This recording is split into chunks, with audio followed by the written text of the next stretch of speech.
നമസ്കാരം. ഉറക്കമില്ലായ്മ എന്നത് ഇന്നത്തെ കാലത്ത് പലരും നേരിടുന്ന ഒരു വലിയ പ്രശ്നമാണ്. വേഗത്തിൽ ഉറക്കം വരുത്താൻ സഹായിക്കുന്ന ചില ഒറ്റമൂലികളെ പറ്റി നോക്കാം. ആദ്യം ഉറക്കമില്ലായ്മയുടെ സാധാരണ കാരണങ്ങൾ എന്തൊക്കെയാണെന്ന് നോക്കാം. മാനസിക സമ്മർദ്ദം, അമിതമായ ചിന്തകളും ആശങ്കകളും ഉറക്കത്തെ കെടുത്താം. ക്രമരഹിതമായ ഉറക്ക സമയം, പകൽ ഉറങ്ങുന്നത്, അമിതമായ കാപ്പി അല്ലെങ്കിൽ ചായയുടെ ഉപയോഗം, രാത്രി വൈകിയുള്ള ഭക്ഷണം എന്നിവയെല്ലാം ഉറക്കത്തെ ബാധിക്കും. രാത്രി ഉറങ്ങുന്നതിന് മുൻപ് മൊബൈൽ ഫോൺ, ലാപ്ടോപ്പ്, TV എന്നിവയുടെ അമിത ഉപയോഗം ഉറക്കത്തെ തടസ്സപ്പെടുത്തുന്നു. ചില രോഗാവസ്ഥകളും മരുന്നുകളും ഉറക്കമില്ലായ്മയ്ക്ക് കാരണമാകാം. ഉറങ്ങുന്നതിന് അരമണിക്കൂർ മുൻപ് 1 ഗ്ലാസ് ചെറുചൂടുള്ള പാൽ കുടിക്കുക. പാലിൽ അമിനോ ആസിഡുകൾ അടങ്ങിയിട്ടുണ്ട്. ഇത് ഉറക്കത്തിന്റെ ഹോർമോണുകളെ ഉൽപ്പാദിപ്പിക്കാൻ സഹായിക്കും.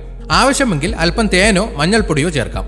ഉറങ്ങുന്നതിന് മുൻപ് തലയോട്ടിയിലും പാദങ്ങളിലും ചെറുചൂടുള്ള എണ്ണയോ ബദാം ഓയിലോ ഉപയോഗിച്ച് പതിയെ മസാജ് ചെയ്യുന്നത് രക്തയോട്ടം കൂട്ടാനും പേശികളെ അയവുള്ളതാക്കാനും സഹായിക്കും. ഇത് നല്ല ഉറക്കം നൽകും. ചാമോമയിൽ പൂക്കളിൽ അടങ്ങിയിരിക്കുന്ന ഘടകങ്ങൾ തലച്ചോറിനെ ഉത്തേജിപ്പിച്ച് ഉറക്കം വരാൻ സഹായിക്കുന്നു. ഉറങ്ങുന്നതിന് മുൻപ് 1 കപ്പ് ചാമോമയിൽ ചായ കുടിക്കുന്നത് വളരെ നല്ലതാണ്.